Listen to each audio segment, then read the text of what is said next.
안녕하세요. 자기소개 한번 해주시겠어요? 안녕하세요. 저는 조지 브라운 컬리지에서 일을 하고 있는 김승민입니다. 어떤 일들을 하시는지 말해줄 수 있으실까요? 학생들이 오면은 학생들을 도와주고, 아니면 학생들이 뭐 인턴십이나 이런 거를 하면은 그 인턴십 하는 회사에서 계약서를 받고, 계약서를 또 저희 매니저한테 넘겨줘서 매니저가 사인을 하면은 그 계약서를 제가 보관을 하는 그런 역할을 지금 하고 있습니다. 오픈하우스 같은 경우에는 프로그램 코디네이터나 그런 사람들이 전부 다 학교 로비에 모여요. 와서 설명회 같은 거를 하는 거예요. 뭐 프로그램 관련해서 궁금한 거 있거나, 아니면은 몇 년짜리거나 학비가 얼마거나 이런 거를 좀 상세하게 알려주는 이벤트 같은 것도 참가를 해서 거기 같이 돕고 있고요. 여기는 너무 분위기가 너무 좋아요. 저도 한국에서 일을 해봤는데 여기는 오자마자 스몰톡 간단하게 좀 하고, 뭐 하루 일과 어떻게 시작을 해야 되는지 매니저랑 얘기를 하고, 귀가 안 들리거나 아니면은 말을 못 하시거나 그런 학생들이 수업을 들어요. 저희가 통역가를 섭외를 하는 역할을 해야 돼요. But also we had the other services for the student association, like the tax clinic. 두 분은 어떻게 알게 된 사이신가요? So she was asking how we met. So we met basically through volunteering at George Brown College. So I saw her. True. Yeah, we were right. at the Valentine's Day. Yeah. Yeah. I heard I heard somebody laughing at the moment, and it was her. Like somebody was happily laughing out loud. So and it turned out to be positive vibes. Yeah, that's how we met. 토론토에 오신 이유와 이 일을 하게 된 계기에 대해서 말해줄 수 있으실까요? 저는 미국을 가고 싶었는데 미국이 너무 비싸가지고 영어 악센트도 북미 악센트가 좋아서 캐나다 선택을 하게 됐고요. 외국인들이랑 일을 해보고 싶은 마음이 가장 컸던 것 같아요. 원래 한국에서 소방공학과를 다니다가 군대에서 허리를 다쳐가지고 몸쓰는 일은 하기 싫다. 그래서 군대에서 미군 부대를 나왔어요. 거기서도 영어를 좀 노출이 됐고, 그러다 보니까 자연스럽게 외국인들이랑 일을 하고 싶다 이런 마음이 커서 캐나다에 왔던 것 같아요. 여기는 저희가 뭐 미팅을 하거나 아니면은 퇴직을 하거나 그럴 때도 있잖아요. 그럴 때 파티를 간단히 한다거나 그런 용도로 지금 사용하는 룸이고요. 미군 부대에서 일을 했는데 그때 영어를 진짜 너무 못했어요. 팀 동료나 뭐 이런 사람들은 미군이랑 같이 일을 하면서 웃고 떠들 때 저는 웃을 수가 없는 거죠. 영어를 공부를 아예 안 했던 사람으로서 영어랑 그냥 아예 친하지가 않았어요. 그래서 근데 그게 너무 부러운 거죠. 그 사람들이랑 웃고 막 떠들고 그러는 게. 그래서 혼자 영어 공부를 그때 처음 영어 단어 달달 외우면서 시작을 해가지고, 사실 외워도 다 까먹어요. 근데도 뭐 2000단어 외우면 뭐 1000단어 머릿속에 남는데, 그거로 시작을 해가지고 필리핀에 한 달 반, 그리고 미국에 9개월 어학연수를 해도 대학을 갈 실력이 안 되는 거예요. 그래서 뭐 당연히 가장 기초반부터 어학연수에는 뭐 점수제가 있으니까 높은 반을 찍고 나왔긴 했지만, 그럼에도 불구하고 여태 공부를 아예 안 했으니까 그게 안 돼요. 대학을 갈 수 있는 레벨이. 그래서 혼자 한국 가서 1년 동안 토플 3번, IELTS 3번 이렇게 보면서 마지막에 붙었던 것 같아요. 그래서 학교에서 인턴도 하고, 그리고 학교 생활을 하면서, 학교 생활을 하는 동안에 계속 일을 하면서 이 일을 잡을 수 있었던 것 같아요. 수능 봤을 때는 점수가 혹시 어떻게 되셨는지 물어봐도 될까요? 수능 봤을 때 수능 봤을 때 8등급 8등급이었는데 사실 이게 대학교 애들이 보면은 조금 좀 그럴 것 같긴 해요. 왜냐면 대학교를 그래도 전 수시로 가가지고 국립대를 갔거든요. 걔네들은 뭐 수능 2, 3등급 맞은 애들이 오거나 아니면 뭐 수시도 진짜 잘 본 애들이 오는데, 저는 그냥 시골에서 그냥 내신만 맞춰서 이렇게 하니까 그냥 아예 따라갈 수가 없는 거죠. 그래서 사실 대학교를 자퇴한 것도 그게 가장 큰 것 같아요. 소방관을 하고 싶었지만 그 공업 수학이라든가 아니면 그런 거를 제가 못 따라가서 그냥 이건 안 되겠는데 하고, 영어를 진짜 사실 좋기도 했고 영어에 매진한 게 가장 큰 것 같아요. 어학연수 갔을 때는 어떻게 지내셨나요? 필리핀 갔을 때는 거기에 학생들의 90% 이상이 한국인들, 일본인들 아니면 아시아인들이에요. 그래서 그 사람들도 영어를 못하고 저도 영어를 못하니까 그래 나는 현지인들이랑 놀아야겠다 해가지고 현지인들 사귀고 사실 위험한 순간도 굉장히 많았어요. 필리핀에 있으면서. 근데도 영어가 너무 하고 싶고 그러니까 저는 거기 있는 학생들보다는 로컬 쪽으로 많이 친구를 사귀려고 노력을 했던 것 같습니다. 일단 미국에 갔을 때 저는 그래도 필리핀 한 달 반, 그리고 그 전에 시험 뭐 단어를 2,000개 이상 외웠으니까 나쁘지 않은 줄 알았죠. 근데 갔는데 처음엔 당연히 비기너로 시작하다가 프리 인터미디에이트 갔다가 다시 비기너로 떨어졌어요. 조금 그랬죠, 기분이. 어떤 노력을 통해서 다시 이렇게 대학을 갈 수 있으셨을까요? 인풋이랑 아웃풋이 굉장히 중요하다고 생각을 하는데요. 한국식으로 공부로만 책 보고 공부로 하는 건 누구나 할 수 있잖아요. 애들이랑 놀면서 입 밖으로 내면서 이렇게 하는 것 자체가 굉장히 저는 중요하다 생각을 했기 때문에 공부하는 것도 시간을 할애하고 그리고 노는 거에도 시간을 굉장히 많이 할애를 했어요. 그러다 보니까 잠을 좀 줄이면서 그렇게 생활을 했던 것 같아요. 혼자서 영어 공부할 때는 어떤 방식으로 하셨나요? 저는 무조건 입 밖에 소리를 내면서 원어민들이랑 발음도 비슷해지려고 이렇게 노력을 좀 많이 했던 것 같아요. 뭐 예를 들어서 sorority, 아니 발음이 너무 좀 이상한데 아 근데 웃으시면 갑자기 영어 하셔가지고 오케이. 발음이 안 되면 하여튼 저는 좀 열심히 하려고 노력을 했던 것 같아요. 지금도 발음이 안 되네 근데. 아니요. 저는 어학연 사실 때 약간 일정이 어떻게 되셨는지 물어볼 수 있을까요? 필리핀에서의 생활은 1대1 뭐 reading, writing 아니면 listening, 뭐 pronunciation 이런 게 다 1시간씩 수업이 있어요. 그래서 저는 스파르타식의 어학원을 갔었는데 아침에 눈을 뜨면 밥을 먹고 그 다음에 1대1 수업을 이런 거를 전부 다 한 7시간? 이렇게 해요. 그래서 거기서 많이 늘었다고 생각을 하는데 미국에서는 잠을 진짜 한 4시간? 5시간 이렇게 자면서 지하철에 갈 때는 뭐 신문 같은 거 당연히 읽히지도 않긴 하지만 신문 같은 거를 최대한 가까워지려고 최대한 노력을 했고 끝나고도 저는 무조건 도서관을 가가지고 그날 있는 거를 복습을 하고 배운 표현들을 도서관 갔다가 친구들이랑 놀면서 한 번씩 써보려고 노력을 했던 것 같아요. 미국에는 대학을 가려면 토플을 봐야 돼요. 근데 토플은 일단 너무 어려워요. 메소포타미아 문명이나 뭐 이런 거를 영어로 하니까 언어를 1년 배운 입장에서 진짜 너무 어려웠어가지고 근데 또 IELTS를 하자니 이게 너무 자존심이 허락을 안 하는 거예요. 왜냐면 IELTS가 더 쉽다는 얘기를 들어가지고 저는 토플을 처음에는 한 6개월 동안 고집을 하다가 한국에서 시험을 봐도 이게 점수가 오르질 않았어요.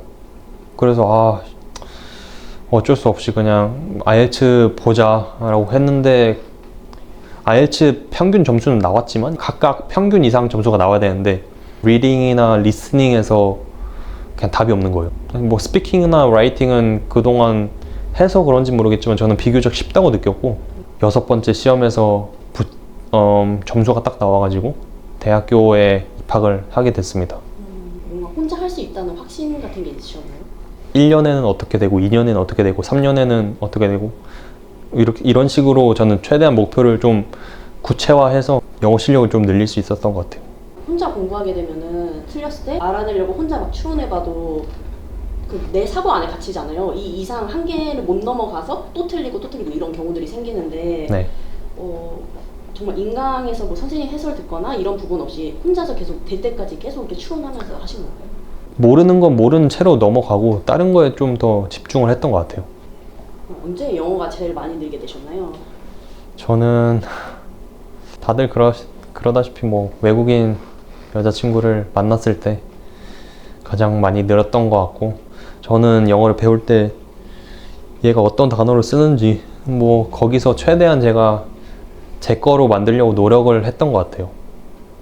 그리고 외국인이랑 같이 일을 하니까 근데 사실 항상 답답해요. 맨날 답답하고 무슨 말을 그냥 편하게 하고 싶은데 계속 머릿속에 한번 생각을 거쳐야 되니까 이게 너무 답답하긴 해요. 지금도. 이 직업을 얻기 위해서 좀 어떤 과정을 거치셨나요? 대학교 학위가 필요하고요. 3년제 인터내셔널 비즈니스 나왔는데 학교 사이트를 통해서 제가 여기 지원을 했었고 인터뷰 준비를 잘 해서 붙은 것 같아요. 어디 뭐 도움받을 수 있는 곳이 있으셨나요? 없었어요. 집도 구해야 되지, 일도 해서 렌트도 내야 되지. 사실 다 학생들이 겪는 비슷한 문제일 것 같은데 저는 뭐 서버나 이런 거를 하면서 돈을 벌고 싶지가 않았어요. 그냥 뭐 하나 하더라도 그냥 제 경력에 도움이 되는 그런 거를 일을 하면서 돈을 벌고 싶었기 때문에 계속 이력서 고치거나 아니면 뭐 커버레터 고치거나 이런 거를 계속 하면서 학교 수업도 듣고 하면서 하니까 이게 너무 지치더라고요. 어디 도움받을 때도 없고 우울증 아닌 우울증? 그런 것도 좀 느꼈던 것 같아요. 처음으로. 제가 원래 그런 사람이 아닌데 그래도 뭐 시간 지나니까 조금 낫긴 하더라고요. 저는 정보를 진짜 엄청 찾으려고 노력을 했어요. 유튜브든 네이버든 아니면 구글이든. 한국인들이 학교를 비즈니스학과를 졸업해가지고 그 경력을 살려서 어디에 간다는 것, 그런 사례를 저는 거의 못 봐가지고 유튜브에 근데 진짜 너무 감사하게 한 분이 제가 다니는 여기 학교 나오시고 지금은 공무원인 분이 계세요. 그분을 보고 연락을 해가지고 어떻게 하면 되냐 해서 조언도 조금 받고 여기서 일을 할 수 있는 기회를 좀 잡았던 것 같아요. 월급이 얼마나 되는지 여쭤봐도 괜찮으실까요? 한 시간에 25불 받고 있고요. 그래서 저는 파트타임이라 근데 많진 않아요. 그래서 계속 캐나다 생활하면서 투잡을 해왔고 하루에 뭐 8시간에서 3일 일을 하고 있어요. 그 토론토에서 이 일을 한다는 것에 장점이 있으실까요? 일단 저는 여기에 오면서 스트레스를 받지 않아요. 아무도 뭐라는 사람도 없고 제가 일만 하면 좀 자유롭게 그리고 사람들이랑 얘기도 하면서 이렇게 시간을 보내니까 저는 심적으로 너무 편하니까 좀 너무 좋은 것 같아요. 이 일의 특성상 좀 그런 건가요? 여기는 학교라는 좀 특수성도 있긴 한 것 같고 그래서 좀 다들 교육자 아니면 좀 학생들한테 좀 친절해야 된다 약간 이런 것도 있어서 그런 걸 수도 있어요. 오버페이나 뭐 이런 거는 절대 밀리는 일도 없고 추가로 해주면 더 했지. 그래서 뭐 너무 좋은 것 같아요. 제 입장에서는. 단점은 있을까요? 단점이 있죠. 사실 매니저가 뭐를 시키면은 누구나 할 수 있는 일을 하는 거거든요. 그래서 스킬 향상이나 뭐 아니면은 제가 뭐 기술 이런 거를 발전시킬 수 있는 그런 기회는 솔직히 조금 다른 데보다는 적다고 생각이 되고요. 그게 가장 큰 단점인 것 같아요. 제가 봤을 때는. 지금 일을 하거나 사람들이랑 대화하면서 영어 못 알아듣는 경우도 있으신가요? 당연히 있죠. 첫날에 왔을 때는 진짜 내가 이 정도까지 못 알아듣는다고 할 정도로 70% 알아들었나? 왜냐면 이 사람들은 완전 캐네디언이고 완전 그냥 지들이 쓰는 뭐 악센트나 이런 거를 저를 전혀 고려하지 않고 막 그렇게 말을 해버리니까 사실 못 알아들을 때는 그냥 진짜 답이 없어요. 왜냐면 못 알아들을 때마다 물어보면은 얘네도 싫어하고 대화의 막 흐름이 끊기면서 그래서 아마 얘네들도 느꼈을 거예요. 근데 뭐 어쩔 수 있나요? 제가 더 하는 수밖에. 좀 여러 이유들이 있음에도 이 일을 계속 하고 계신 이유가 있으실까요? 다른 데로 갈 수 있는 그 길이 많은 것 같다고 생각을 해서 제 경력을 쌓으려고 하고 있고요. 여기서 경력을 쌓고 제가 생각하는 방향은 토론토 시청이나 아니면은 뭐 온타리오 정부 처음에 이력서를 넣기 시작할 때는 연락조차 안 왔어요. 제가 100개 이상 넣었는데 근데 지금은 뭐 인턴십도 하고 학교에서 일도 하고 지금 이 일까지 하니까 지금은 그래도 인터뷰 요청이 한두 개씩 와요. 이런 거를 보면서 조금 나중에 길이 있겠다 생각이 들어서 지금 여기서 일을 하고 있어요. 온타리오 주정부로 가고 싶으신 이유가 있으실까요?